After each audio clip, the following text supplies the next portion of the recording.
নমস্কার, আমি ঋতুপর্ণা শুরু করছি উত্তরের সংবাদ। বিস্তারিত সংবাদের দিকে নজর রাখবো, কিন্তু তার আগে দেখে নেব আজকের বিশেষ সংবাদ।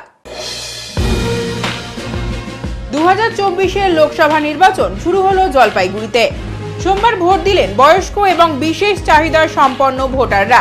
জলপাইগুড়িতে বাড়ি বাড়ি গিয়ে ভোট গ্রহণ শুরু করলো নির্বাচন কমিশন। খুনের অভিযুক্তকে সোমবার যাবজ্জীবন সাজার নির্দেশ জলপাইগুড়ি জেলা আদালতের অ্যাডিশনাল ফোর্থ কোর্টের। অভিযুক্ত দশরথ ওরাওকে যাবজ্জীবন সাজার নির্দেশ দিয়েছেন বিচারক রিন্টু সুর।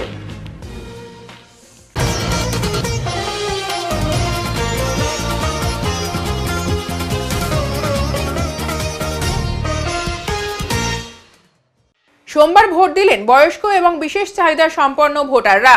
শুরু হলো লোকসভা নির্বাচন 2024। 19 এপ্রিল প্রথম দফার নির্বাচনে রাজ্যের জলপাইগুড়ি, আলিপুরদুয়ার এবং কোচবিহার জেলা নির্বাচনের দিন হলেও 8 এপ্রিল সোমবার ভোট দিলেন বয়স্ক এবং বিশেষ চাহিদা সম্পন্ন ভোটাররা। বাড়ি বাড়ি গিয়ে ভোট গ্রহণ শুরু করলো নির্বাচন কমিশন। আগামী 19 এপ্রিল প্রথম দফায় জলপাইগুড়ি লোকসভা কেন্দ্রের নির্বাচন। তার আগে সোমবার থেকে জলপাইগুড়ি লোকসভা কেন্দ্রের বিভিন্ন এলাকায় শুরু হলো বাড়ি বাড়ি ভোট গ্রহণ। জেলার অন্যান্য জায়গার মতো মালবাজার মহকুমায় শুরু হলো বাড়ি বাড়ি ভোট গ্রহণ। বাড়ি বাড়ি গিয়ে ভোট গ্রহণের দায়িত্বে রয়েছেন মহিলা ভোটকর্মীরা, সঙ্গে রয়েছেন মাইক্রো অবজারভার। নিরাপত্তার জন্য রয়েছে কেন্দ্রীয় বাহিনীর জওয়ান এবং রাজ্য পুলিশ। বয়স্ক ভোটার এবং বিশেষ চাহিদা সম্পন্ন ভোটারদের ভোট কেন্দ্রে গিয়ে ভোট দেওয়া খুবই কষ্টকর বলে দাবি। সেই জন্য তাদের সুবিধার্থে বিশেষ ব্যবস্থা করেছেন কমিশন। বাড়িতে গণতান্ত্রিক অধিকার প্রয়োগ করতে পেরে খুশি ভোটারদের পাশাপাশি তাদের পরিবার। জলপাইগুড়ি কেন্দ্রে 2486 জন প্রবীণ, 1323 জন বিশেষভাবে সক্ষম এবং 305 জন জরুরি পরিষেবার সঙ্গে যুক্ত কর্মী রয়েছেন। সব মিলিয়ে মোট ভোটার 4114 জন। কোভিড পরিস্থিতিতে 2021 সালে 80 বছর ও তার ঊর্ধ্বের ভোটারদের জন্য এই পরিষেবা চালু করা হয়েছিল। এবার তা পরিবর্তন করে 85 বছর করা হয়েছে। কেমন লাগছে? এর আগে দিয়েছিলেন ভোট? বাড়ি থেকে দিয়েছেন? এর আগে বুঝে গিয়ে দিয়েছিলেন। কতটা সুবিধা হলো আপনার ক্ষেত্রে? হ্যাঁ, ঘরেই ভোট দিলেন? কারা কারা ছিল? কেন্দ্রীয় বাহিনী ছিল বাড়িতে?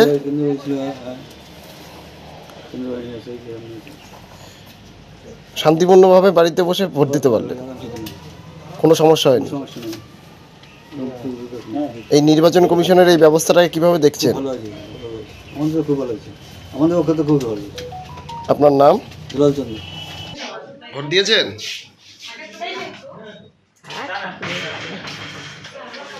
ভোট দিলেন কি আপনি?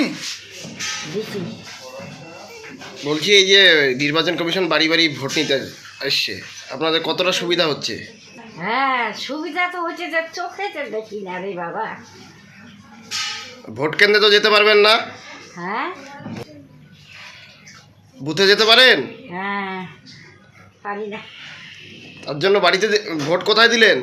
বাড়িতে? কানেও শুনি না। কোথায় দিলেন? বাড়িতে ভোট দিলেন তো? হ্যাঁ।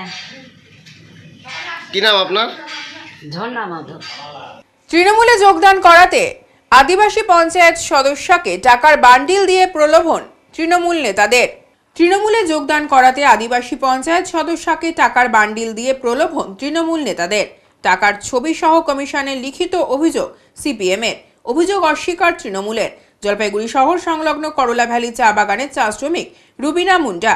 তিনি ওই চা বাগান থেকে সিপিএম দলের একজন নির্বাচিত পঞ্চায়েত সদস্যা। সিপিএম এর অভিযোগ, পঞ্চায়েত ভোটের পর থেকে রুবিনাকে তৃণমূলে যোগদান করবার জন্য বিভিন্নভাবে ভয়ভীতি প্রদর্শন করছে স্থানীয় তৃণমূল নেতারা, কিন্তু তিনি চাপের মুখে নতি স্বীকার করেননি। অভিযোগ, রবিবার সন্ধ্যা নাগাদ রুবিনার বাড়িতে দলবল নিয়ে চড়াও হয় কৃষ্ণ দাস, রাজা মণ্ডল, প্রধান হেমব্রম সহ জনা 30 তৃণমূল আশ্রিত দুষ্কৃতীরা। রুবিনার বাবা মাকে অকথ্য ভাষায় গালিগালাজ করে এবং হুমকি দেয়। তারপর তারা জোর করে রুবিনার বাবা সরকারি শ্রীমোহন মুন্ডার ঘরে ঢুকে পড়ে এবং তাদের বিছানায় 500 টাকার নোটের বান্ডিল ফেলে দিয়ে চিৎকার করে বলেন, আমরা তোদের টাকা দিচ্ছি, আমাদের নির্দেশ মতো কাল তৃণমূলের ঝান্ডা ধরবে, নইলে বিপদ আছে। এই ঘটনার তীব্র প্রতিবাদ করে রুবিনা। এরপর তিনি বিষয়টি সিপিএম নেতাদের জানিয়ে দিলে রাতেই জলপাইগুড়ি কোতোয়ালি থানায় লিখিত অভিযোগ দায়ের করে সিপিএম প্রার্থী। বর্তমানে রুবিনার বাড়িতে নেই, অন্যত্র আশ্রয় নিয়েছে। সিপিএম প্রার্থী দেবরাজ বর্মন বলেন, ধমক চমকে কাজ হয়নি। এখন ভোটের মুখে একজন বামপন্থী আদিবাসী মহিলা জনপ্রতিনিধিকে টাকার প্রলোভন দিয়ে কিনে নেওয়ার চেষ্টা করছে তৃণমূল নেতারা। তার বাড়িতে গিয়ে টাকার বান্ডিল দিয়ে এসেছে। আমরা থানায় অভিযোগ দায়ের করলাম, পাশাপাশি নির্বাচন কমিশনের দ্বারস্থ হয়েছে। পুলিশ অভিযোগ গ্রহণ করেছে, যথাযথ ব্যবস্থা নেওয়ার আশ্বাস দিয়েছে। এসএফআই সর্বভারতীয় সাধারণ সম্পাদক ময়ূর বিশ্বাস বলেন, তৃণমূলের হুমকি ও প্রলোভনের কাছে আমাদের এই আদিবাসী মহিলা নেত্রী নিজের মেরুদণ্ড বিক্রি করে দেয়নি, উল্টে প্রতিবাদ করেছেন। আমরা ওনার লড়াইকে কুর্নিশ জানাই। বিষয়টি সাজানো ঘটনা বলে উড়িয়ে দিয়েছে তৃণমূলের জেলা কমিটির সদস্য তপন ব্যানার্জি। তার বক্তব্য, তৃণমূলের অবস্থা এতটা করুণ হয়ে যায়নি যে সিপিএম নেতাকে টাকা দিয়ে দলে আনতে হবে।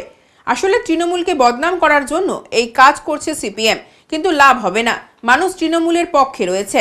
ঘটনায় বিজেপি নেতা শ্যামপ্রসাদ তীব্র ভাষায় কটাক্ষ করে বলেন, এটা সিপিএম ও তৃণমূলের ভোট প্রচারের কৌশল। যেটা ওরা করে থাকে, যে টাকা দিয়ে কিনে নেওয়া, ভোট কিনে নেওয়া, জনপ্রতিনিধিদেরকে কিনে নেওয়া, এই ব্যাপারটাই করার চেষ্টা করেছে। টাকাগুলো কেন দিল, মানে কোনো চক্রান্ত? না, চক্রান্ত না, কিনে নেওয়া, এটা রীতিমতো কিনে নেওয়ার চেষ্টা।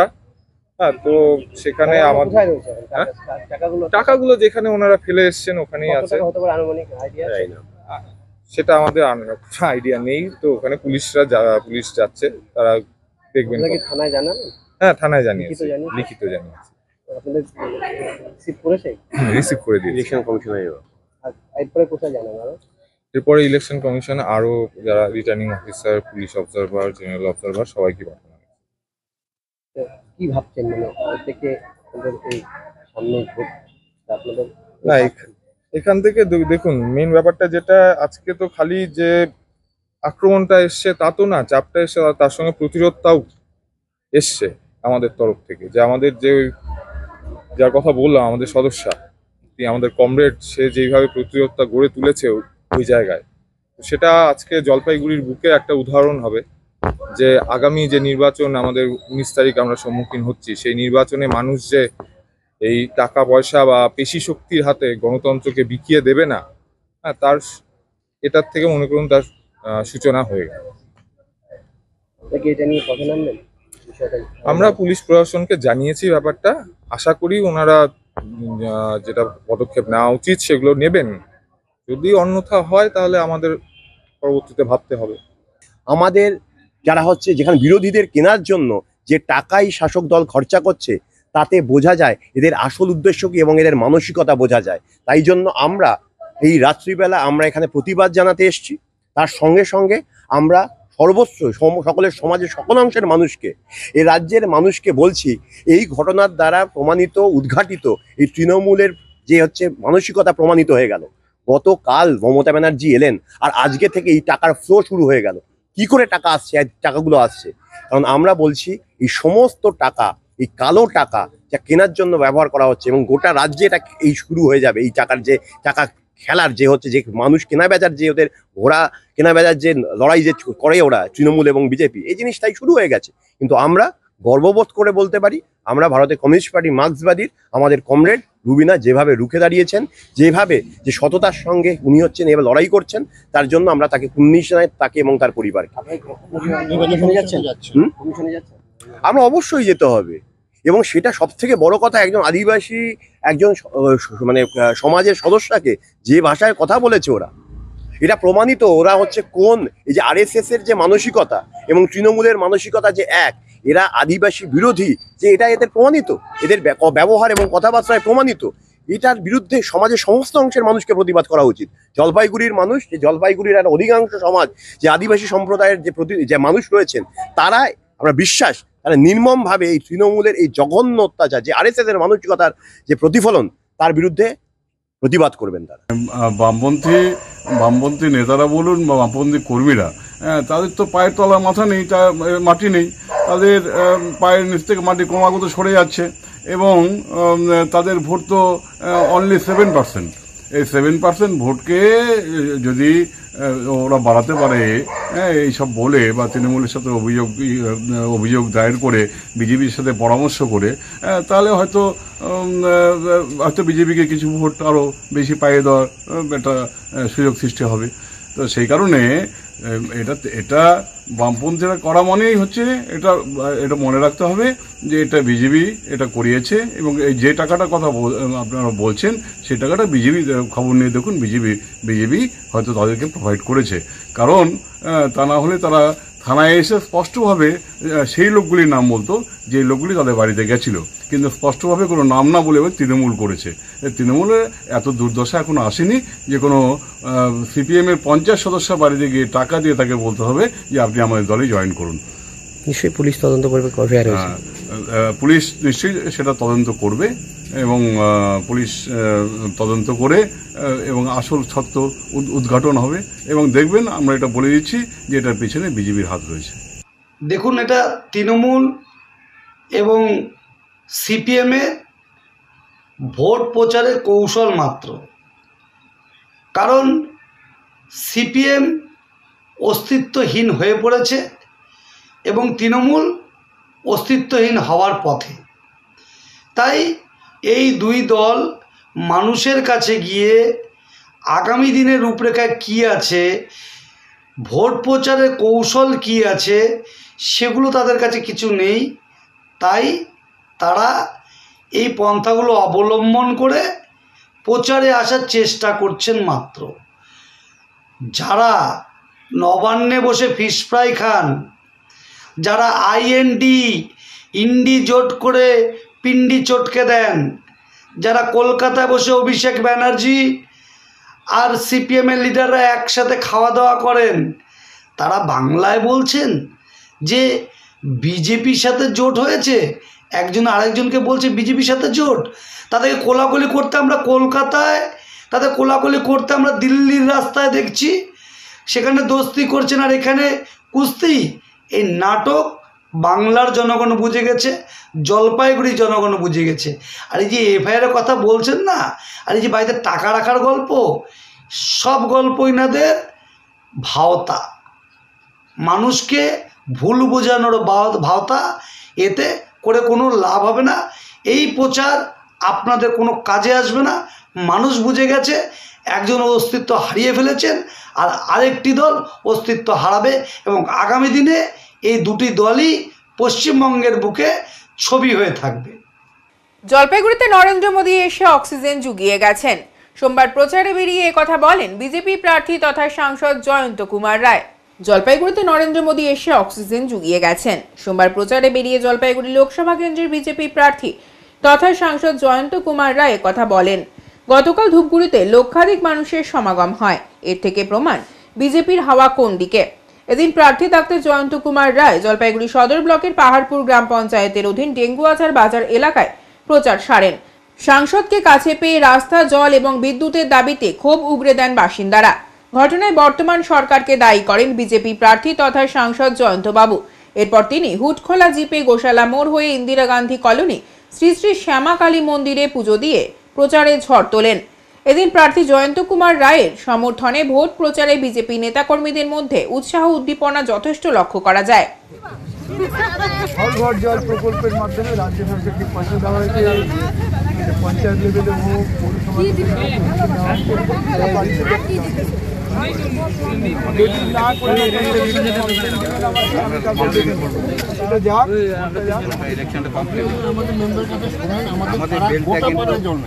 জল নাই তো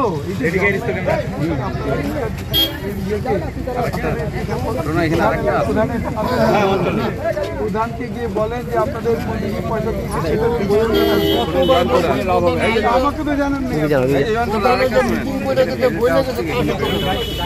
সেটা প্রধানকে এদিকে হরিদাকে বলেন, হরিদা পেছনে আছে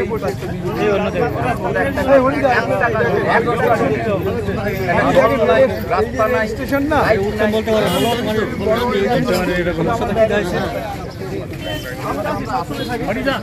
কেমন সাড়া পাচ্ছেন? গতকালই মোদিজি ঘুরে গেল, তারপরে কি অক্সিজেন বেশি আরো জোগালো? মোদিজি আসা মানে তো একটা এক্সট্রা, আপনি বুঝতেই পারছেন। হ্যাঁ, তো জেতার সম্ভাবনাটাকে কতটা 100 মানে 100-এর বেশি হয়ে যায়। তো এখন কি কেমন আশা, কেমন দাদা আশীর্বাদ করবেন অদ্ভুত। কি বলবেন, কেমন সারা পাচ্ছেন? বিপুল সারা, কালকে মাঠেই প্রমাণ হয়ে গেছে। কোন মাঠে? কালকে যেখানে এসছেন লোকের সমাবেশ, শুধু একটা ডিস্ট্রিক্টে কয়েকটা বিধানসভা থেকে। তাহলে এবার কি মনে হচ্ছে জেতার ব্যাপারে? 18 লক্ষ ভোটারের মধ্যে 2 লক্ষ আসা মানে বুঝতে পারছেন না, 2.5 লক্ষ আসা মানে জেতার ব্যাপারে কতটা আশাবাদী? আপনাদের ডাউট আছে? আমাদের খুব রাস্তাঘাট হচ্ছে না, আমরা অনেক রাস্তাঘাটের জন্য লড়াই করছি। ইনি আসেন আমাদের পাশে দাঁড়ানোর জন্য। উনি অভিযোগ বলতেছেন যে প্রধান পঞ্চায়েতের কথা বলছিলেন। প্রধানকে অ্যাকচুয়ালি আমাদের এদিকে সব কিছু দেখা, উনি এখান থেকে আমাদের প্রধান 10 বছর যাবিত এখানে আসে, উনি আমাদেরকে বলা সত্ত্বেও আমাদেরকে দেখে না। কি বলবো বলেন, এটা তো আমরা তো লড়াই করে নিয়ে আসতে পারি না। ওনার পাশে আসি, সবসময় থাকি, কিন্তু আমাদের দিকে দেখে না, কেউ দেখে না। কি বলবো বলেন? এবারে শাসক দল বা বিরোধী কেউ না, কেউ দেখতেছে না। কি বলবো, আমরা তো যেহেতু সমস্যাটা কি? সমস্যাটা এইটাই দিচ্ছে না আর কি, জল, রাস্তাঘাট। এই জন্য তো আমাদের কর্মীরা তো আমরা এই জন্য তো লড়াই করি।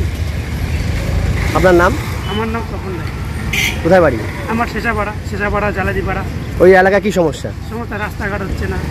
রাস্তাঘাট যদি আপনারা যদি দেখতে চান এখনই আমরা দেখা দিতে পারি। পানীয় জল একদম নেই। আমরা পাটকাটার থেকে অঞ্চলের পাশে এসে জল নিয়ে যাই, পাটকাটায় আছে। আমরা পাইপও ফেলছিলাম কিছু আমাদের টাকা দিয়ে, এমন জায়গায় আমাদের শেষাপাড়ায় পাইপও ফেলছিলাম নিজের টাকা দিয়ে, আমাদের জয়েনও করতে দিচ্ছে না যে একটু আগায় যাবে। সাংসদ বা প্রার্থীকে কি বললেন? বললেন উনি আশ্বাস দিলেন দেখি পাশে আছেন। উনি তো আমাদের পাশে আছেন, বলতেছে হ্যাঁ প্রদান করবে। উনি তো বলতেছেন ডাইরেক্টলি যে প্রদান করবে, কিন্তু করতে তো পারতেছে না। লক্ষ্মীর ভান্ডারের টাকা বাড়ার কারণে এবছর চৈত্র সেল জমজমাট জলপাইগুড়িতে। এবছর চৈত্র সেলের কারণেই জলপাইগুড়ির সেলের বাজারে দারুণ ভিড়, এমনটাই মনে করছেন অনেক ব্যবসায়ীরা। চৈত্র সেলে প্রতি বছরই হাজার হাজার মানুষের সমাগম হয় জলপাইগুড়ি শহরের বিভিন্ন দোকানগুলোতে। চৈত্র সেল উপলক্ষে জামা, জুতো, ব্যাগ থেকে রকমারি জিনিসপত্র অনেকটাই কম দামে পাওয়া যায়, আর তাই ভিড়ও হয় শহরের বিভিন্ন জায়গায়। ভিড়ের কারণে যানজট পরিস্থিতিও সৃষ্টি হয়। শহরের ব্যবসায়ীরা বলছেন বাজারে এবছর অনেক টাকা এসেছে, আর এর কারণ মহিলারা এই মাস থেকে লক্ষ্মীর ভান্ডারে ডবল টাকা পেয়েছে, ফলে অনেক টাকাই বাজারে ঘুরছে, আর সেই টাকা পেয়ে বাজারে আসছেন। তারা বলছেন এটা একটা ভালো দিক আমাদের জন্য। যদিও চৈত্র সেলের কারণে জলপাইগুড়ি শহরের মার্চেন্ট রোডে সবসময় যানজট পরিস্থিতি তৈরি হচ্ছে। রোজই শহর ছাড়াও গ্রামাঞ্চল থেকে হাজার হাজার মানুষ এই মার্চেন্ট রোড এলাকায় সেলের জিনিসপত্র কিনতে আসছেন, আর তার জন্যই টোটোতে যানজট পরিস্থিতি তৈরি হচ্ছে। সব জায়গায় হয় চৈত্র সেল, তা এবার খুব ভালোভাবে দেখা যাচ্ছে। এটা সম্ভব হয়েছে মমতা ব্যানার্জির জন্যই। এই যে প্রকল্পগুলো আছে মমতা ব্যানার্জির, প্রত্যেকটা প্রকল্পের মধ্যে মানুষ টাকা পাচ্ছে, হ্যাঁ, সেই টাকা বাজারে ঘুরতেছে।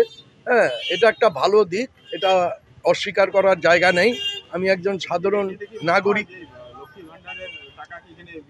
হ্যাঁ, লক্ষ্মীর ভান্ডার বলুন, বিধবা বার্ধক্য ভাতা, বিধবা ভাতা, যাই হোক, মমতা ব্যানার্জির যতগুলা প্রোগ্রাম স্কিম আছে সেই স্কিমগুলা বাজারে দেখা যাচ্ছে বিভিন্নভাবে কাজে লাগতেছে, এই জন্য বাজারে ভিড়। আর এটা চৈত্র সেলে জলপাইগুড়ি শহরে ভিড় থাকবেই, সব শহরেই ভিড় থাকে, এই যানজট থাকেই, ওটা একটু মেনে নিতে হবে। কেননা সাধারণ যারা রাস্তার উপর দোকান করতেছে তাদের তো সংসারটা চালাতে হবে, এই সংসার চালাতে হবে তাদেরকে। উত্তরের সংবাদে এখন সময় বিরতির, সঙ্গে থাকুন, ফিরে আসছে আরো সংবাদ নিয়ে। সব সময় সব দিকের সব খবর পেতে সাবস্ক্রাইব করুন, বেল আইকনটি প্রেস করে আপডেট থাকুন।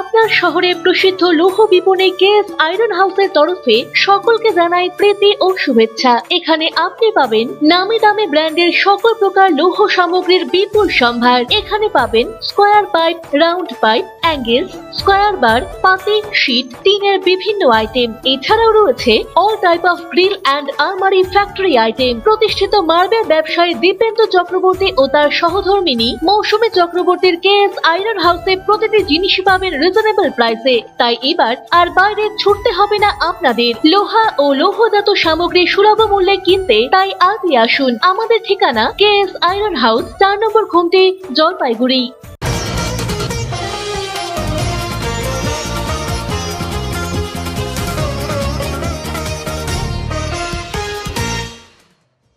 ঝড়ের রাতেই রাজ্যের মুখ্যমন্ত্রী মমতা বন্দ্যোপাধ্যায় ছুটে এসেছিলেন জলপাইগুড়িতে। আহতদের পাশে দাঁড়িয়েছিলেন। নির্বাচনী বিধি চলছে, তাই প্রশাসনের মাধ্যমে ত্রাণের ব্যবস্থাও করেছেন। অথচ গতকাল প্রধানমন্ত্রী ধূপগুড়িতে এসে শুধু সমবেদনা জানানো ছাড়া আর কিছুই করলেন না।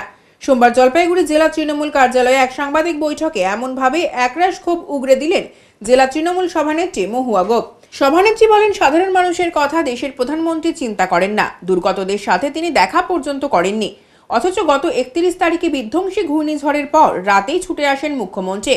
আমাদের দলের পক্ষ থেকেও সব সময় যোগাযোগ রাখা হয়েছে দুর্গতদের সাথে, তাদের পাশে দাঁড়িয়েছেন সকলেই। অথচ দুর্গত এলাকায় বিজেপি বিধায়ক, সাংসদ একটি বারের জন্যও যায়নি। নির্বাচনী জনসভাই প্রধানমন্ত্রীর কাছে গুরুত্বপূর্ণ বিষয়। রাজ্য সরকার নির্বাচন কমিশনের কাছে ঝড়ে দুর্গতদের বাড়ি বানিয়ে দেওয়ার অনুমতি চাইলেও এখনও সেখান থেকে কোনো সদুত্তর মেলেনি বলেও আক্ষেপ করেন জেলা তৃণমূল সভানেত্রী মহুয়া গোপ। যেটা বিষয় হচ্ছে, আপনারা প্রত্যেকে জানেন যে গত 31শে মার্চ যে জলপাইগুড়ির বিস্তীর্ণ এলাকা সদর ব্লক থেকে বিশেষ করে ময়নাগুড়ি ব্লকের বিস্তীর্ণ এলাকায় যে ঝড় হয়েছে, বিধ্বংসী ঝড়, সেই ঝড়ে বহু মানুষের যে ক্ষয়ক্ষতি হয়েছে এবং 4 জন মানুষের প্রাণও চলে গেছে। সেই ক্ষয়ক্ষতি এবং দুর্গত মানুষ যারা সেই দিন সেই ঝড়ে তাদের বাড়িঘর ভেঙে গিয়েছিল, আহত মানুষদের সঙ্গে সঙ্গে তাদের যে চিকিৎসার ব্যবস্থা, সেই সময় সেই রাতেই কিন্তু রাত 12টার সময় আমাদের রাজ্যের মাননীয় মুখ্যমন্ত্রী, তৃণমূল কংগ্রেসের সর্বোচ্চ নেত্রী, তিনি কিন্তু রাতেই চলে আসেন এবং তার পরবর্তীতে তিনি রাত 2টায় সেই এলাকা পরিদর্শন করেন এবং এখানে থেকে 4-5 দিন থেকে তিনি কিন্তু লাগাতার, আজ যেহেতু নির্বাচনী বিধিনিষেধ রয়েছে সেই জন্য প্রশাসনের মাধ্যমে ত্রাণের ব্যবস্থা খতিয়ে দেখে সবটাই ব্যবস্থা করেন। কিন্তু আমরা যেটা দেখলাম যে গতকাল দেশের প্রধানমন্ত্রী এলেন জলপাইগুড়িতে, এলেন ধূপগুড়িতে নির্বাচনী সভা করতে। আর যে দেশের প্রধানমন্ত্রী, রাজ্যের মুখ্যমন্ত্রী যেমন সাধারণ মানুষের মুখ্যমন্ত্রী, তেমনি দেশের প্রধানমন্ত্রীও তো সাধারণ মানুষের প্রধানমন্ত্রী। আজকে সেই সভা থেকে তিনি কিন্তু শুধুমাত্র সমবেদনা ছাড়া আর কোনো কথাই বললেন না, তাও 7 দিন পর। সেদিন ঝড় হওয়ার সাথে সাথে আপনারা দেখেছেন যে রাত্রিবেলায় আমাদের মাননীয় মুখ্যমন্ত্রী এসেছিলেন ঠিকই, সঙ্গে সঙ্গে আমাদের যারা সকল নেতৃত্ব থেকে শুরু করে তৃণমূল কংগ্রেসের একেবারে বুথ স্তর থেকে অঞ্চল স্তর থেকে প্রত্যেকে যেমন ঝাঁপিয়ে পড়েছিল এবং পরবর্তী সময়ে কিন্তু আমরা আমাদের নির্বাচনী প্রচারও 2 দিন বন্ধ রেখে দিয়েছিলাম। যেই পরিস্থিতি সাধারণ মানুষের হয়েছে তাতে নির্বাচনী প্রচার বন্ধ রেখে সেখানে আমরা তাদের দুর্গতদের পাশে সবাই ঝাঁপিয়ে পড়েছিলাম। তাদের প্রাণ রক্ষা, তাদের আহতদের চিকিৎসার ব্যবস্থা, এই সমস্ত ত্রাণ এবং অনুরোধ রেখেছিলাম আমাদের জেলা প্রশাসন যারা ত্রাণের ব্যবস্থার সেই ব্যাপারগুলো নিয়ে। এখানে একাধিক বিধায়ক, যেই বিধানসভা ক্ষেত্রে এই ঘটনা ঘটেছে সেখানেও বিজেপির বিধায়ক আছে নির্বাচিত, একবারও তাকে দেখা যায়নি সেই রাতে। এবং এখানে আমাদের একাধিক বিজেপির যেমন নির্বাচিত বিধায়করা রয়েছেন, তেমনি বিজেপির সাংসদ, মন্ত্রীরা রয়েছেন, তারা কিন্তু সেই এলাকা পরিদর্শনে কিন্তু দেখা যায়নি। তাও বাধ্য হয়ে আজকে প্রধানমন্ত্রী শুধু ওখানে সমবেদনা প্রকাশ করলেন, আর বাধ্য হয়ে দেখা গেল এই 7 দিন পরে প্রায় যখন সমালোচনা উঠতে শুরু করলো, তার রাজ্য সভাপতি সুকান্ত মজুমদারকে দেখা গেল। তো এই হচ্ছে বিজেপির দল, যেখানে সাধারণ মানুষের কথা এই দেশের মন্ত্রী প্রধানমন্ত্রী চিন্তা করেন না। তার নির্বাচন সভাটাই হচ্ছে যে সভাটা হচ্ছে করবার জন্য তিনি এসেছেন, সেটাই তার বড় কথা। সবচেয়ে আশ্চর্যজনক, সেইখানে ওই বিজেপি দলের থেকে কিছু দুর্গত মানে ঝড়ে বিধ্বস্ত পরিবারকে সেইখানে নিয়ে যাওয়া হয়েছিল, তিনি তাদের সাথে দেখা পর্যন্ত। তৃণমূলকে পালিশ করার বার্তা বিজেপি সভাপতির। মোদির সভার ভিড় দেখেই রিচার্জ বিজেপি, আসছেন যোগী আদিত্যনাথ, মিঠুন সহ একাধিক স্টার প্রচারক। রবিবার ধূপগুড়ি ময়নাতলী গ্রামে জলপাইগুড়ি লোকসভা আসনে বিজেপি প্রার্থী ডক্টর জয়ন্ত কুমার রায়ের সমর্থনে নরেন্দ্র মোদীর জনসভায় বিপুল জনজোয়ারি যেন জেলার বিজেপি কর্মী নেতৃত্ব এবং সমর্থকদের রিচার্জ করে দিয়ে গেছে। সোমবার সকাল হতেই জেলা বিজেপি কার্যালয়ে ডাকা হয় এক জরুরি প্রেস মিট। উক্ত সাংবাদিক সম্মেলনে জেলা সভাপতি বাপি গোস্বামী জানান, রবিবারে মোদীর জনসভায় রাজ্য পুলিশ অসহযোগিতা করেছে। আগামী দিনে তৃণমূলের বিরুদ্ধে পালিশ কর্মসূচি শুরু হতে যাচ্ছে। যদিও এই বক্তব্যটি রবিবারের মোদীর জনসভায় প্রথম বলেছিলেন রাজ্য নেতৃত্ব। এছাড়াও তিনি বলেন, আগামীতে জলপাইগুড়ি লোকসভা আসনে বিজেপি প্রার্থীর হয়ে প্রচারে আসছেন মিঠুন চক্রবর্তী, উত্তরপ্রদেশের বুলডোজার খ্যাত যোগী আদিত্যনাথ সহ বিজেপির সর্বভারতীয় সভাপতি জেপি নাড্ডা। আপনাদের সবাইকে নমস্কার, ধন্যবাদ। বিশেষ করে আপনাদেরকে ধন্যবাদ জানাই যে ভারতবর্ষের যশস্বী প্রধানমন্ত্রী, বিশ্ব জননেতা নরেন্দ্র মোদীজির গতকাল যে সভা ছিল ময়নাতলীতে, আমি প্রথমে ধন্যবাদ দিই যে আপনারা কালকে আমাদের এই কার্যক্রমকে সঠিকভাবে এবং আমরা প্রথমে বলেছিলাম এই সভা সকলের সভা, দেশের প্রধানমন্ত্রী আসছেন এই সবার এবং আমাদের ডাকে সাড়া দিয়ে কালকে লক্ষাধিক, আমাদের হিসাব 2 লক্ষের অধিক লোকের জনসমাগম হয়েছে। যোগী আদিত্যনাথজি সর্বভারতীয় সভাপতি সম্মানীয় জেপি নাড্ডাজি, আপনারা জানেন পশ্চিমবঙ্গের কৃতি সন্তান, ভারতবর্ষের নামকরা অভিনেতা মিঠুন চক্রবর্তী এবং এরকম অনেক নেতৃত্বের কার্যক্রম আমাদের জলপাইগুড়ি জেলায় অনুষ্ঠিত হবে আগামী 17 তারিখের মধ্যে, 19 তারিখ ভোর। আমাদের গতকাল জলপাইগুড়ির পুলিশ প্রশাসন যে আমাদের সাথে অসহযোগিতা করেছেন তার জন্য ধিক্কার জানাই। আমাদের যুব মোর্চার জেলা সভাপতি পলেন ঘোষের নেতৃত্বে ওখানকার ভলেন্টিয়াররা যে সার্ভিস দিয়েছে, পুলিশ যে অনেক ভালো সার্ভিস দিয়েছে এবং তারা দিয়েছে জন্যই সাধারণ মানুষ, কর্মী কার্যকর্তা মাঠে ঢুকতে পেরেছে। না হলে পুলিশ আমাদের লোকগুলোকে গাড়ি ঘুরিয়ে দিচ্ছে, বিভিন্ন ধান খেতে, পাট খেতে, আলু খেতে লোকগুলোকে সে রাস্তায় ঢুকে দিচ্ছে যাতে তারা মিটিং স্থলে আসতে না পারে। এটা মমতা ব্যানার্জির নির্দেশে এই কাজ করেছেন। আমরা কালকে পুলিশ প্রশাসনকে দেখিয়ে দিলাম যে যতই বাধা চেষ্টা করুক, কালকে যে জনজোয়ার হয়ে গেছে, যেখানে আলু ক্ষেত, পাট ক্ষেত, ধান ক্ষেত দিয়ে লোককে নিয়ে যাক, তা সত্ত্বেও মানুষ কিলোমিটার পর কিলোমিটার হেঁটে মিটিং স্থলে আসছে। খুনের অভিযুক্তকে যাবজ্জীবন সাজার নির্দেশ জলপাইগুড়ি জেলা আদালতের অ্যাডিশনাল 4th কোর্টের।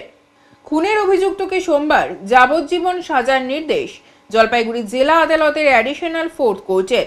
জানা গিয়েছে 12 জন খুনের ঘটনায় এই মামলার সাক্ষী ছিলেন। এদিন অভিযুক্ত দশরথ ওরাওকে যাবজ্জীবন সাজার নির্দেশ দিয়েছেন বিচারক রিন্টু সুর। অভিযুক্ত জলপাইগুড়ি কেন্দ্রীয় সংশোধনাগারে বিচারাধীন বন্দী হয়ে রয়েছেন। খবরে প্রকাশ, ডুয়ার্সের বানারহাটে এক মিষ্টির দোকানে বিন্নাগুড়ি চা বাগানের বাসিন্দা দশরথ ওরাও ও বীরপাড়া এলাকার তুলসীপাড়ার বাসিন্দা হেমকুমার থাপা কাজ করতেন। দুইজনই ছিলেন সহকর্মী। 25শে এপ্রিল 2022 সালে দশরথ সহকর্মী হেমকুমারকে বাড়িতে আসতে বলে। হেমকুমারের কাছে দোকানের বেতনের টাকা ছিল। সেই টাকা নেওয়ার জন্য দশরথ হেমকুমারকে নৃশংসভাবে খুন করে বলে অভিযোগ। পড়শিরা ঘটনার আঁচ পান। এরপরই সকলের নজরে পড়ে খুনের ঘটনা। অভিযোগ পাওয়া মাত্রই অভিযুক্ত দশরথকে গ্রেফতার করে পুলিশ। এতদিন জেল হেফাজতেই ছিল দশরথ। সরকারি আইনজীবী সঞ্জয় দাস বলেন, অভিযুক্তকে যাবজ্জীবন সাজা ঘোষণা করেছেন বিচারক। সহকর্মী বেতনের টাকা নেওয়ার জন্যই এই খুন। 12 জন এই মামলায় সাক্ষী ছিলেন। আজকে অ্যাডিশনাল ভোট কোর্ট দশরথ ওরাওকে যাবজ্জীবনের সাজা ঘোষণা করলো। ঘটনাটি হয়েছিল 25/4/2022 তারিখ। দশরথ ওরাও তার সহকর্মী হেমকুমার থাপা তারা একসঙ্গে একটি দোকানে কাজ করত। সে তাকে বাড়িতে ডেকে আনে এবং নৃশংসভাবে হত্যা করে। হত্যা করার পরে পাশের মানুলাকরা এবং আশেপাশের লোকজন আসে, মানুলাকরা কমপ্লেন করে, সেই ভিত্তিতে পুলিশ দশরথকে ধরে নিয়ে যায়। পরবর্তীতে সাক্ষী হয় এবং 12 জন সাক্ষী টোটাল সাক্ষ্য দিয়েছে। সেই ভিত্তিতে আজকে অ্যাডিশনাল ভোট কোর্ট দশরথ ওরাওকে যাবজ্জীবনের সাজা ঘোষণা করল। বিচারক রিন্টু সুর, অ্যাডিশনাল ভোট কোর্ট। ওরা একসঙ্গে একটি দোকানে কাজ করত এবং হেমকুমার থাপা ওদিন মায়না পেয়েছিল। সম্ভবত সেই টাকা হাতানোর জন্যই তাকে মেরে দিয়েছে। এটা হেমকুমারের বাড়ি বীরপাড়া আর দশরথের বাড়ি বিন্নাগুড়ি। এখন অভিযুক্ত ভিতরে গেছে, জেলেই যাচ্ছে। যাবজ্জীবনের সাজা হলো। যাবজ্জীবন সাজা দিয়েছে। শুরু হলো ভোট। কেন্দ্রীয় বাহিনী, পুলিশ প্রশাসন ও ভোট কর্মীদের উপস্থিতিতে বাড়িতে বসে ভোট দিলেন অসুস্থ ভোটার নিদ্রাবতী মণ্ডল। শুরু হলো ভোট। কেন্দ্রীয় বাহিনী ও পুলিশ প্রশাসন ও ভোট কর্মীদের উপস্থিতিতে বাড়িতে বসে ভোট দিলেন 85 বছরের ঊর্ধ্বে অসুস্থ ভোটার নিদ্রাবতী মণ্ডল। এদিন এমনই এক বৃদ্ধ ভোটারের ভোটদান পর্ব সম্পূর্ণ হলো জলপাইগুড়ি সদর ব্লকের বোয়ালমারি নন্দনপুর অঞ্চলের মিলনকুটি বুথের হসপিটাল পাড়া এলাকায়। বাড়িতে বসে ভোট দিয়ে 85 বছরের ঊর্ধ্বে ভোটার নিদ্রাবতী মণ্ডল বলেন তিনি আজ বাড়িতে বসে ভোট দিলেন, কেননা ভোট কেন্দ্রে যাওয়ার মতো পরিস্থিতি তার নেই। তিনি বর্তমানে অসুস্থ রয়েছেন। নিদ্রাবতী মণ্ডলের ছেলে সুকুমার মণ্ডল বলেন তার মা অসুস্থ, তাই তাকে বাড়িতে বসে ভোট দেওয়ার ব্যবস্থা করা হয়েছে। আজ তিনি নিজের বাড়িতে বসে ভোট দিলেন। বিএলআরও পোস্টের দায়িত্বে থাকা পরিতোষ সরকার বলেন 85+ ও হ্যান্ডিক্যাপ ভোটারদের ভোট নেওয়া হচ্ছে। তিনি আরো বলেন তার বুথে এরকম 7টি ভোট নেওয়া হবে। কাদের ভোট হচ্ছে আজকে? হচ্ছে 85+ আর হচ্ছে হ্যান্ডিক্যাপ ভোটারদের আজকে ভোট নেওয়া হচ্ছে। আপনি কি দায়িত্বে রয়েছেন? আমি বিএলওর পোস্টে আছি। বলছিলাম এই ওয়ার্ডে কতটা ভোটার রয়েছে? এই ওয়ার্ডে 7টা ভোটার আছে। বলছিলাম অ্যাকচুয়ালি এই ভোটটা যারা দিচ্ছেন তারা সবাই 85+ আর হচ্ছে হ্যান্ডিক্যাপ ভোটার। আচ্ছা আচ্ছা আচ্ছা। কি নাম আপনার? আমার নাম পরিতোষ সরকার। আচ্ছা, ভোট দিছো? দিতে পারছো? এইবার কি প্রথম বাড়িতে বসে দিলা না এর আগেও দিছো? এর আগে না? কি নাম মাসি তোমার? নীলাবতী মণ্ডল। নিদ্রাবতী মণ্ডল, ঠিক আছে। বয়স কত হয়েছে তোমার? আজকে ভোট নিতে আসছিল, বাড়িতে ভোট দিলা তো? কি নাম মাসি তোমার? বলছি দাদা আপনার মা কি বাড়িতে বসে ভোট দিল? এর আগেও কি বাড়িতে বসে ভোট দিছে? বয়স কত হবে দাদা? বয়স ধরেন 80+ আর কি। তো এর আগে উনি এইখানে মানে বাড়িতে দেননি আর কি, ভোট কেন্দ্রে গিয়ে দিতে পারছেন? এবার অসুস্থ জনিত কারণে দিতে পারছেন না তো? অসুস্থতার জন্য একবার বাড়িতে ঠিকঠাক ভাবে দিয়েছেন তো? আচ্ছা আচ্ছা। বলছিলাম কি নাম দাদা আপনার? আপনি কি হন ওনার ছেলে? উত্তরের সংবাদে এখন সময় বিরতির, সঙ্গে থাকুন, ফিরে আসছে আরো সংবাদ নিয়ে। সব সময় সব দিকের সব খবর পেতে সাবস্ক্রাইব করুন, বেল আইকনটি প্রেস করে আপডেট থাকুন।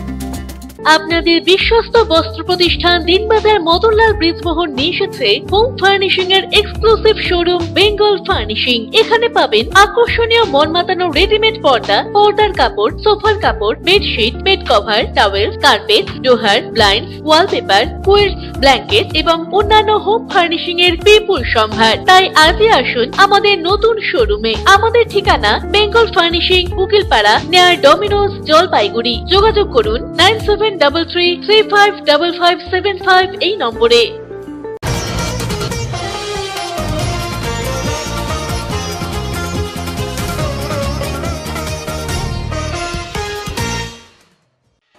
পুত্র সন্তান জন্মের পর মৃত্যু হলো মায়ের। দুঃখজনক ঘটনাটি ঘটে জলপাইগুড়ি সদর হাসপাতালে 29শে মার্চ। মৃতার বাবা জলপাইগুড়ি দমোহনীর বাসিন্দা বাবলু দাসের অভিযোগ, পুত্র সন্তান জন্ম দেওয়ার পর মা এবং শিশু উভয়ই সুস্থ ছিল। পরে হঠাৎই হাসপাতাল সূত্রে জানানো হয় মায়ের শারীরিক অবনতি ঘটায় তাকে আইসিইউতে ভর্তি করা হয়েছে এবং তারপরে তাকে মৃত বলে ঘোষণা করা হয় হাসপাতাল তরফে। মৃতার বাবার আরও অভিযোগ, মেয়ের শারীরিক অবনতি হওয়াকালীন তাদের সঙ্গে কোনো যোগাযোগ করেনি হাসপাতাল কর্তৃপক্ষ। এই ঘটনাকে কেন্দ্র করে চাঞ্চল্য ছড়িয়েছে হাসপাতাল চত্বরে। আজ মৃতার বাবা জলপাইগুড়ি কোতোয়ালি থানায় এই ঘটনার পরিপ্রেক্ষিতে অভিযোগ দায়ের করেন। ঘটনাটি সরেজমিনে তদন্ত করে দোষী দৃষ্টান্তমূলক শাস্তির আবেদন জানান তিনি আজ বেলা 3টে নাগাদ। মেয়েকে হসপিটালে নিয়ে আসছিলাম শুক্রবার দিন, সেই 28 তারিখ ছিল, ভোর 4:30টার সময় নিয়ে আসি। নিয়ে আসার পরেও এর আগেও আমি ডাক্তার হসপিটালে 4বার নিয়ে আসছিলাম, 4বারে আমাকে রিটার্ন দিছে। যখনই আমি নিয়ে আসি একটা করে ব্যথার ইঞ্জেকশন দেয়, ব্যথাটা কমে যায়, নিয়ে যাই বলে এখনও সময় হয়নি। আমি যে শুক্রবার 28 তারিখে 4:30টার সময় নিয়ে আসছিলাম সেদিনকাও বলছে যে সময় হয় নাই, যেহেতু বাচ্চা পেটে পায়খানা করছে। তারপরে বলছে না বাচ্চা পেটে পায়খানা করছে, সিজার করতে হবে। ঠিক আছে, সিজার করছে বেলা 12টা, অনুমানিক 12টার দিকে সিজার করছে। করার পরে বাচ্চাও ভালো ছিল, পেশেন্টও ভালো ছিল। রাত্রেবেলা কথাও বলছি পেশেন্টের সাথে, রাতে 2টার সময় কথা হয়েছে ফোনে। এবার ভোর 4টা 4:30টার দিকে বলতেছে পেশেন্ট তোমার হার্ট ব্লক হয়ে মারা গেছে। এবার হার্ট ব্লক হয়ে মারা গেছে না প্রেশার বেশি হয়ে মারা গেছে সেটা তো আমরা জানি না। সেটা যদি ছিল তাহলে মেয়েটাকে অপারেশন ওরা সিজার কেন করবে? ওরা আমাকে পেশেন্টটাকে এফআর করে দিতে পারতো যে তোমাদের। আপনাদের অভিযোগটা কি? আমাদের অভিযোগটা হচ্ছে ডাক্তারের বিরুদ্ধে, যে ডাক্তারের নেগলিজিতে আমার মেয়ে মারা গেছে। আপনারা কাকে অভিযোগ জানালেন? এখানে আমরা থানায় জানাইছি, সুপারিনটেন্ডেন্টকে জানাইছি, চিঠি করছেন। কি চান আপনারা মূলত? আমরা চাই যে সুবিচার চাই, ডাক্তার যেন এই যে আমার মেয়ের যে ঘটনাটা ঘটছে এরকম যেন আর কোনো বাবাকে এইভাবে কাঁদতে হয় না, সুবিচার আমরা এটা চাই। আপনার নাম আর পরিচয়টা? আমার নাম হচ্ছে বাবলু দাস, মেয়ের বাবা। যেটা বোঝা যাচ্ছে আর কি, যে আমাদের তো ডাক্তার, আমরা প্রথম থেকে ডাক্তারের সাথে যোগাযোগ রেখেছি এবং ডাক্তার ইসিজি করা, ব্লাড টেস্ট করা, যে সমস্ত যা কিছু করা সব করেছে। তো ইসিজি করাতে নর্মাল রিপোর্ট, সেই জন্যই তো সিজার হয়েছে। তো সিজার করার পরে রুগী সুস্থ, কথা বলছে রুগী, তারপরে কি করে হার্ট ব্লক হয়ে গেল হঠাৎ করে, আমরা এটাই আমরা জানতে চাচ্ছি। যে যদি সেরকম কোনো ইন্ডিকেশন থাকতো তাহলে তো সেটা তো ইসিজিতেই রিপোর্টে পাওয়া যেত যে ইন্ডিকেশন আছে হার্ট ব্লক হয়ে যেতে পারে। বা যখন হার্ট ব্লকটা হচ্ছে এরকম তো না যে রুগীটা সুস্থ ছিল না, রুগীটাকে যদি ঠিকমতো লুক আফটার করা হতো আমাদের বিশ্বাস, তাহলে হয়তো আমাদের রুগীটা ডাক্তারের গাফিলতি এবং জন্ম সার্টিফিকেটে যেটা আমরা আনতে গিয়েছি গতদিন, জন্ম সার্টিফিকেট আনতে গিয়ে দেখলাম মিসপ্লেস হয়ে আছে সব কিছু। যে বাচ্চা সুস্থ আছে, এখন বাচ্চা সুস্থ আছে, তা বাচ্চার সঠিক কাগজ তৈরি করেনি, বাচ্চার সঠিক কাগজ করেনি। তারপরে আমরা যাওয়ার পরে তারপরে দৌড়াদৌড়ি করে ওই ম্যাটারনিটি রুম থেকে কাগজপত্র নিয়ে এসে তারপরে আমাদের কাগজ করে দিল। আপনার কি হয়? আমার ভাস্তি হয়। আপনার বাড়ি কোথায়? আমার বাড়ি দমোহনী। দমোহনী কোন এলাকা? দমোহনী পুরান বাজারের বাড়ি। এখন আবহাওয়ার সংবাদ।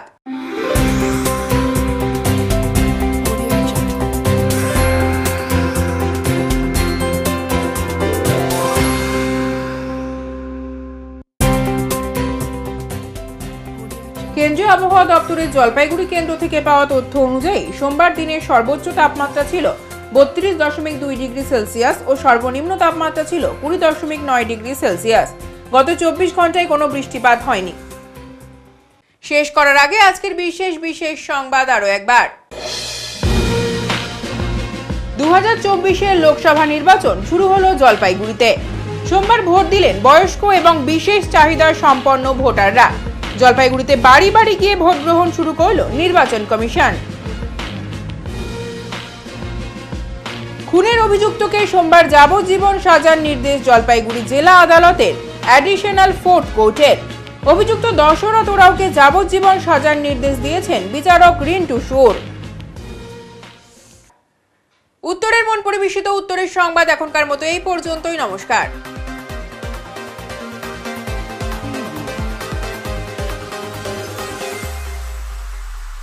Preview.